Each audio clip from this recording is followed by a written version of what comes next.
Hello everyone, this is Orlando from A Collector's Dream, and today I'm going to show you some of my Cuban pre-war cards and Cuban pre-war players.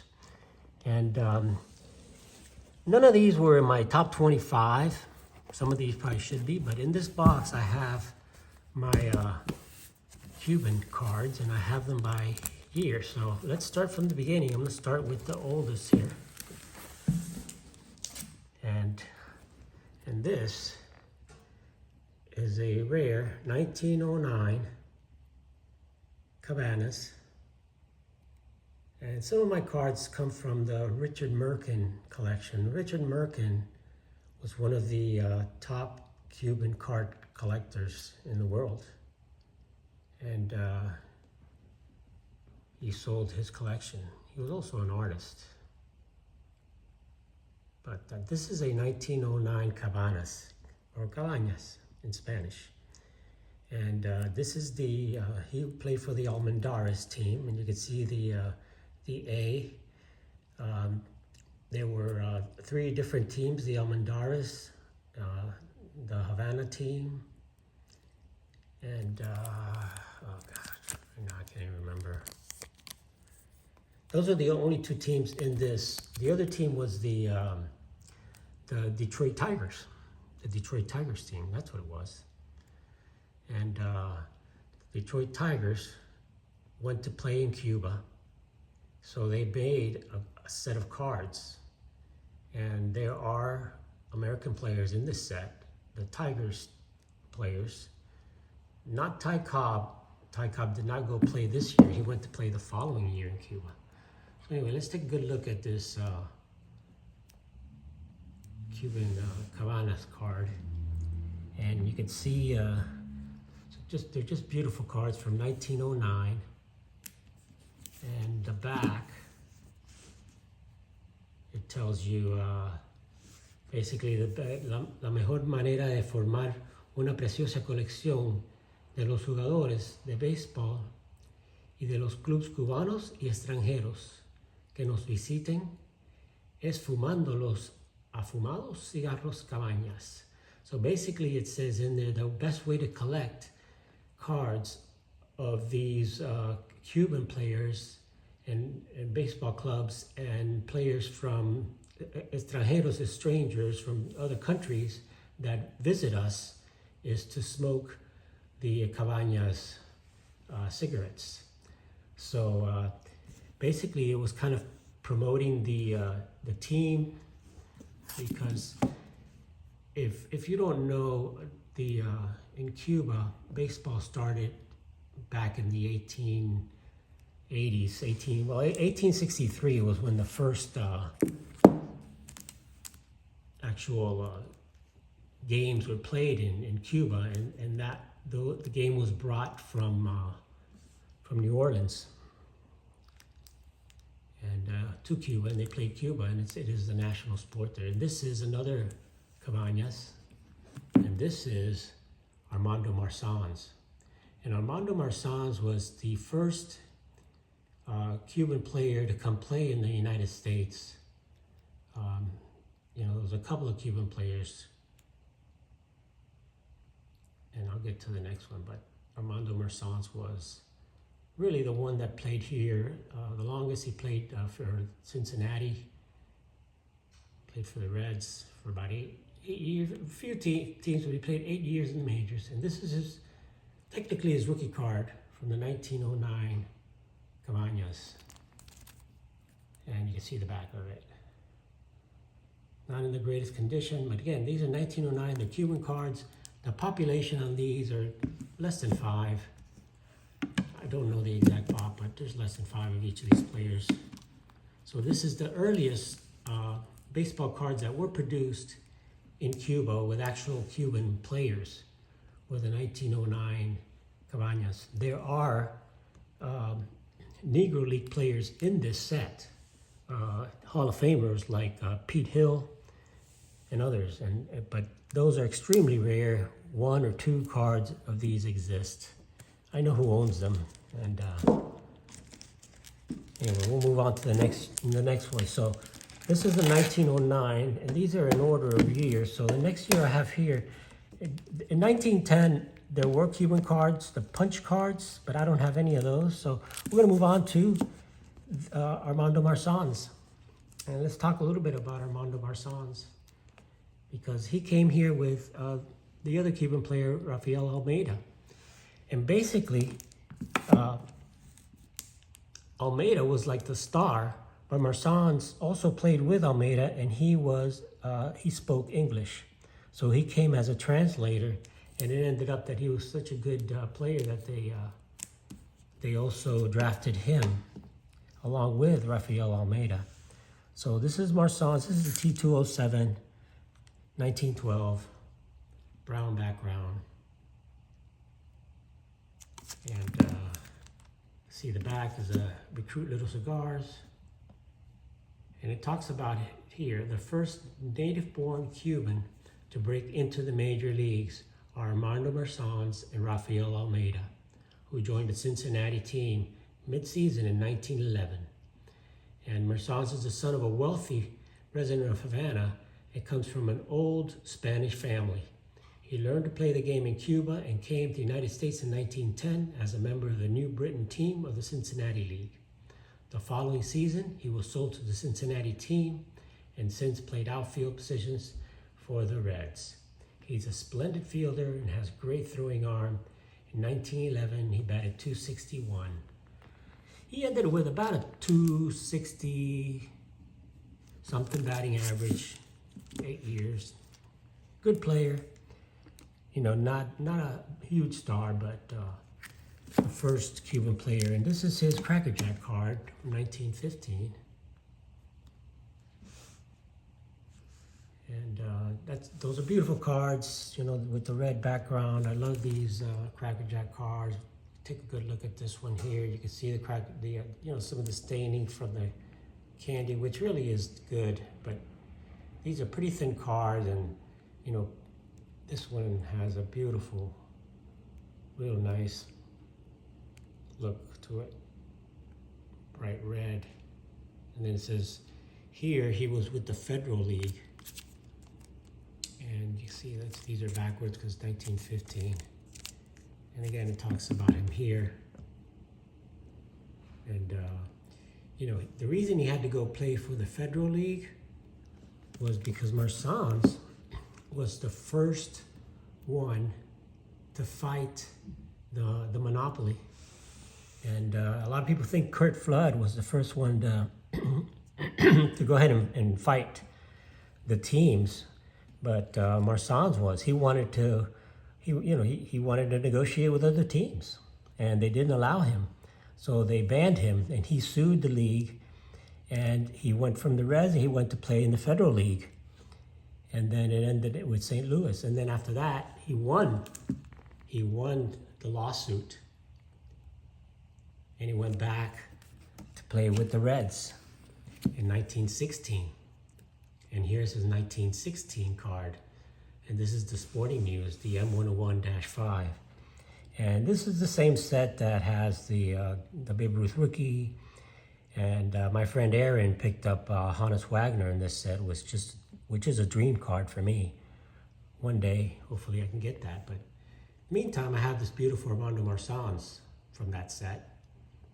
And I think this is the highest graded in the 7, or near the highest graded. But, you know, it's a little off-centered and stuff, but still, from 1916, it's a beautiful card. You know, it says Armando Marsans, right fielder, Cincinnati Reds, card number 111. The back on this one is a blank back, but it's extremely clean. Give you a good look at Armando Marsans here in the 1916 M101 with the Cincinnati Reds.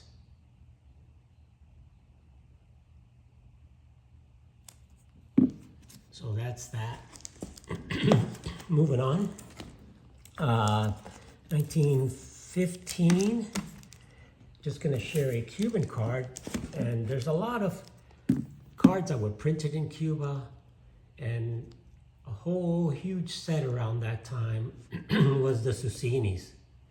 And the Susini cards had the set is huge, huge set. And this is one that relates to football. There is one with Tris Speaker. There's a few others, and there's a lot of other cards that were produced by in Cuba. Very, very rare cards. I don't have, like the Tabacalera cards. There's Babe Ruth there. So there's a lot of cards, but this one, since I do collect some football, and it is a Cuban card, it is part of my Cuban card collection, but it is a football card from Cuba. So moving on to another Cuban card, very, very rare Cuban card, and this is a Romeo and Julieta cigars of Eliodoro Hidalgo. And Eliodoro Hidalgo was one of the best players in the pre-war era in Cuba. He was a center fielder. He was just an incredible player. Unfortunately, he played with players like Jose Mendez and all those other guys that played in the Negro League players that played in Cuba. And this card, even though it says 1922, it was produced earlier than that, probably around the 1917 era, but it's not really known because these are extremely rare. This is the only one graded. This is the only one really known to exist of Eliodoro Hidalgo. And again, this came from the Richard Merkin collection. And you can see that it's a photo very similar to the photographs of the Susinis. So you can see it's kind of like very similar to this and the one that I'm going to show you next. So this, I'll show you the back. It says it's Hidalgo. Jabuco was his his nickname. And you see it says Almandara Series 1915. And you see his average there, 257. And it says from Romeo and Julieta cigars. So that is a very rare card from Cuba. You can see it's almost handwritten in there, of Eliodoro Hidalgo.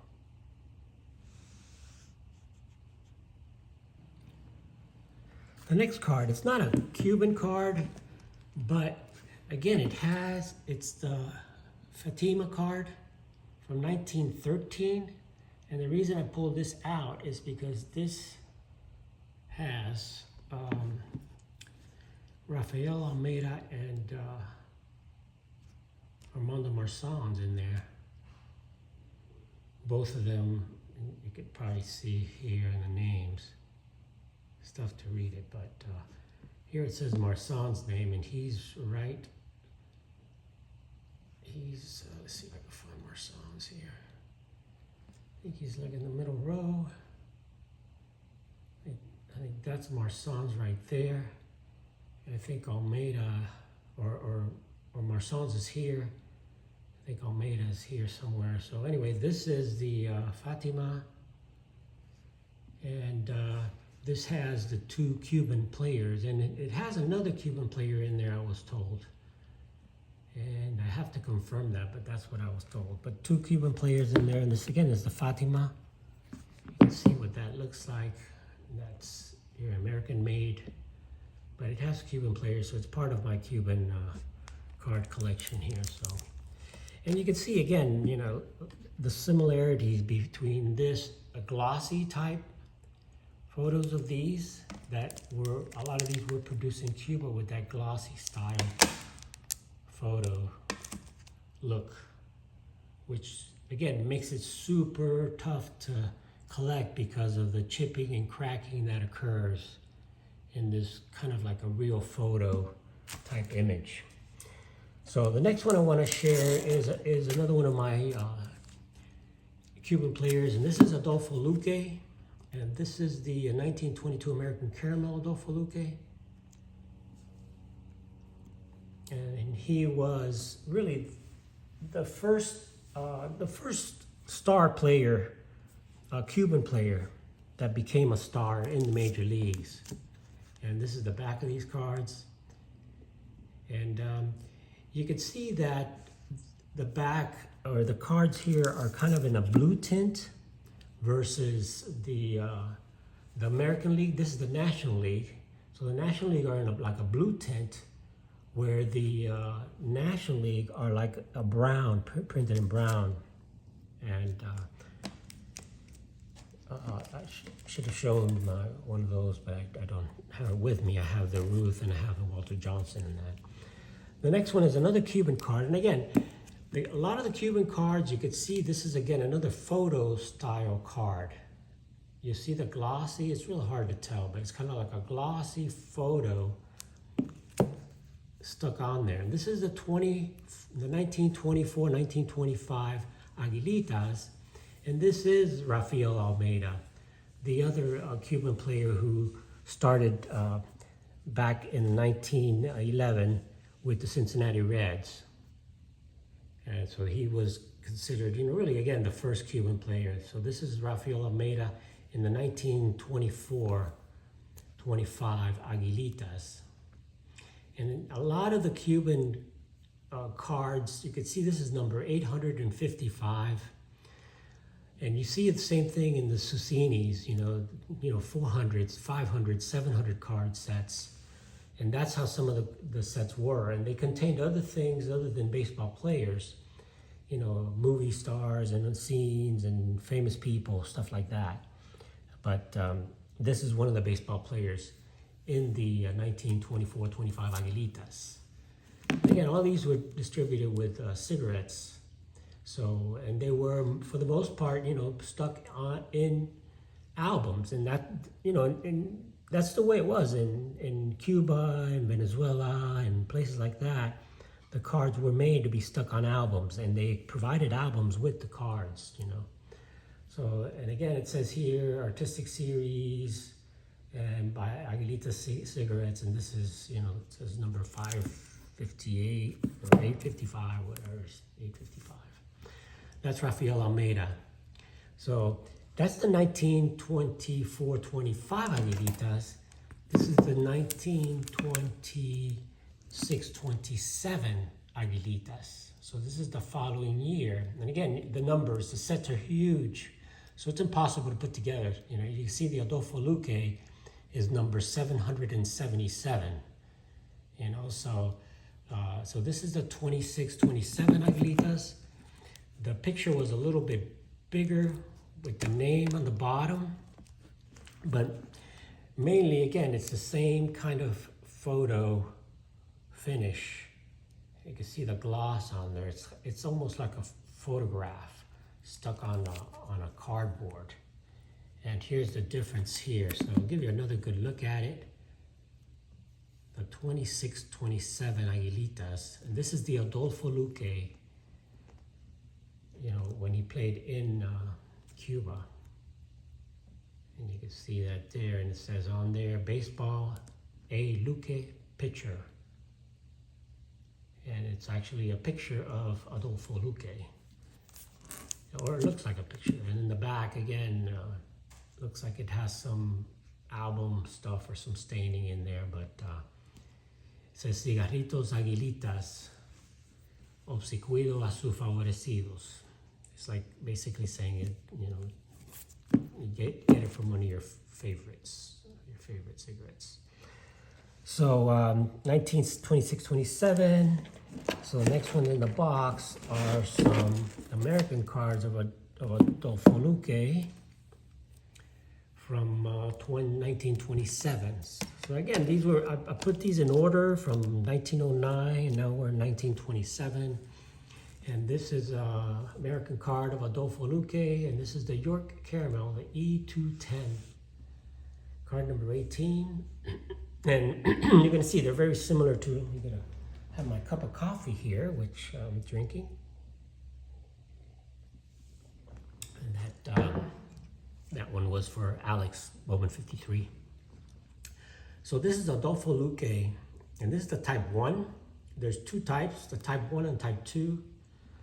Type 1 is not glossy, basically, and the Type 2 is. Type 2 is rarer, but this is the Type 1. And on the back, it does say here, Adolfo Luque, the greatest of Cuban pitchers, and then it's a series of 60. And this was distributed by the York Caramel Company, York, Pennsylvania. So that's the Luque. And I also have the Luque in the following year, which is 1928 Yinglings. And again, this is an ice cream card. Same image, but produced the following year by Yinglings. And it was also produced by other things like Tharps and Harrington. So these are different Cuban players. This is Miguel Gonzalez, and this is an example from the Tharps. And Greg Midlife was able to get this card for me. These are very low pops. You know, these are probably popped less than 5. I think on both of these, and very difficult. Even a grade of a 2 is a good grade, because these were ice cream cards. So I'll share the back of this one, and this one talks about gallon of Yinglings, and then you can get a scooter for the Babe Ruth. And this one talks about a gallon of Tharps, and then you don't really can't get a scooter, but you know, you get an ice cream for the Babe Ruth. That's why the Babe Ruth is a little bit tougher to find. So the next is 1928. I also have a strip card of Adolfo Luque. So again, I'm going through my Cuban players with some Cuban cards mixed in. So this is Adolfo Luque. This is one of the strip cards, which basically are going to be authentic because they're all hand cut. This one wasn't cut very well, but it's a strip card. And another Cuban card here, which is another one of the rare cards, again, less than 5 known of these for this player, is the 1930 Baguette Chocolates, Adolfo Luque. And this is really one of the smallest cards ever produced. And you get a close-up of it, and you could see it's got a photo. Again, it's like a photo image, and you can't read the Adolfo in there. It's kind of messed up, but you see it is Luque. And the back of these cards, these were made in Cuba. So it says chocolate Baguette, el más popular, the most popular chocolate. And it's a whole series of players, American and Cuban players, in this Baguette chocolate set. And these were also printed in Cuba.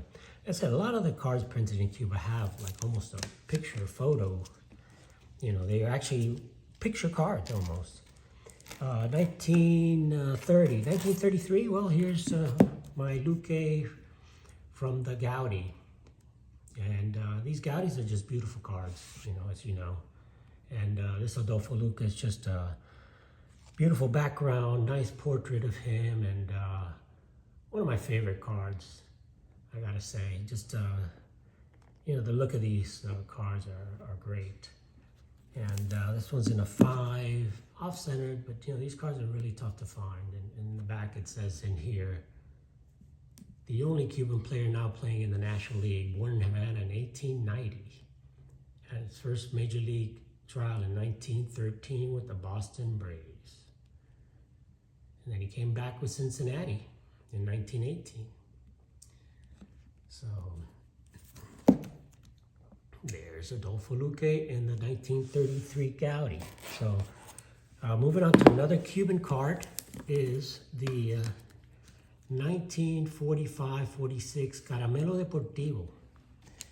And this has become a very popular set, and you know, unfortunately it's become a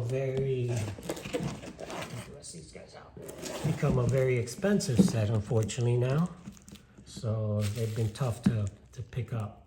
But this set has a lot of the Cuban players, and it has also some American players. that played in Cuba during those days, especially some of the Negro League players. So this is the Martin Diego, which is considered to be the greatest Cuban player ever to play baseball. And really the only player that, we talk about Ohtani. This guy was like Ohtani. And 1 year, he led the league in hitting, and he led the league in pitching. He won basically the Cy Young and the batting title in the same year. And that's something that's never been done. Not only that, he played all 9 positions on the field. So he played everything. And he was a big guy, over 6'2", 6'3". And during those days, and Martin Diego never got to play in the majors, but probably the best Cuban player ever. And the 1945-46 Caramelo Deportivo cards are basically like paper thin. See, it's got the number and then the name. They were pretty much stuck to again, albums. Unfortunately, most of these cards were kind of made to be stuck in albums, and it's the way that they were done in these countries, in Cuba and in the United States. This is the Miniminoso rookie from the same year for the 1945-46 Caramelo Deportivo. And this is the Miniminoso rookie when he played for, the M is for Marianao. And you could see the back here, again, they were stuck on albums. That's why there's paper loss, but you see Orestes Minoso. And not in the best shape, but these cards are really paper thin. So let me see if I could show you. Here's a few of them. I have a bunch of these, but I'll share some of these real quick. See that they're very thin. There's Negro League players in there. And give you an idea here. See how thin these things are? Like a piece of paper. This is Charlie Kaiser, and he played in the Negro Leagues. Good player. Played for the Pittsburgh Crawfords. So you find a lot of Negro League players in this set, but you can see the paper. It's just a thin piece of paper that basically was just to be stuck on an album. And there's like I said, there's major league players. Here's Dick Sisler, played in the major league, and that's his Caramelo Deportivo card. So it says there, first baseman. So it's become a very popular set, and really a tough set, tough to find in good condition because of that. So this is the 1945-46 Caramelo Deportivo. This is a 1946-47 Caramelo Deportivo. You see the difference there, 46-47 versus the 45-46. Most of the cards in the 45 are portraits. Most of the players, you can see, they're kind of portraits of the players. But for the 46-47, most of them are actual, poses like this. You can see that it's in the stadium with some players in the background there. And this is the Miniminoso second year, which is actually much tougher. The 46-47 is much tougher to find than the 45-46. And John Mangini has the Martin Diego of this year, and that's really one of the cards I'm looking for, and I'll be looking for it in the National this year. So that's the 46-47 Caramelo Deportivo, the second year Caramelo Deportivo. And this video is getting long, so just one more, a little bit more. I don't have any stars from this set, but this is the Propagandas Montiel. Again, another card that was made in Cuba, paper thin cards. And here you have a lot of big names from the Stan Musial, which has become, impossible to pick up, which is his rookie card. And again, the Martin Diego card, you got Babe Ruth, you got Christy Mathewson, a lot of American players in this set. And these again are paper thin. I mean, you could see right through them. They're just like a piece of paper. And they were stuck on albums, you know, so they were real tough to find in any condition. But you can see the thinness of this, just like a, you know, they can't even stand straight. They're just paper, basically a piece of paper. And they, you know, this is the minor league cards. The major league players, you know, they don't have the little thing in the middle there, but the border's the same. And so that's the Propaganda Montiel. And, you know, Cuba didn't produce many more cards after that. This is the 1952 Victoria, Colección Victoria. And again, most of these were like minor league type players. But, you know, unfortunately, you know, in 1959, the Fidel Castro took over and took over all the businesses, took over everything, and they didn't produce any more baseball cards after that. A lot of the cards after that were really started to be produced in Venezuela. And that's where you get, you know, past the 50s, 1959, they started producing cards in Venezuela. And that's pretty much where they went on from there. And they didn't really produce any more cards in Cuba after that. And then Venezuela started producing cards like this, these from Topps. This is a 1966 Venezuelan card. And they did go on to produce a few others in 1967 Venezuelans, which is similar to the 67 Topps, but they had Venezuelan players in the first series, which is this is card number 1, and this is Reggie Otero. He's a Cuban Hall of Famer manager. So Venezuela produced cards like these, and they went on to produce cards all the way through. I mean, here's a Venezuelan card from 1970 of Camilo Pascual. And you can see the style that they did in Venezuela. They're very similar to, you know, they're similar to these. So anyway, this video's gone long. So that covers kind of mostly pre-war Cuban cards. I've got some other stuff to share, but we'll have to do that on another video. So I just want to thank everybody for watching my videos. Hope you learned some things from this. I'll go ahead and place some of my Cuban guys out there again and share some of these rare Cuban cards with you guys. So thanks for watching. Really appreciate it.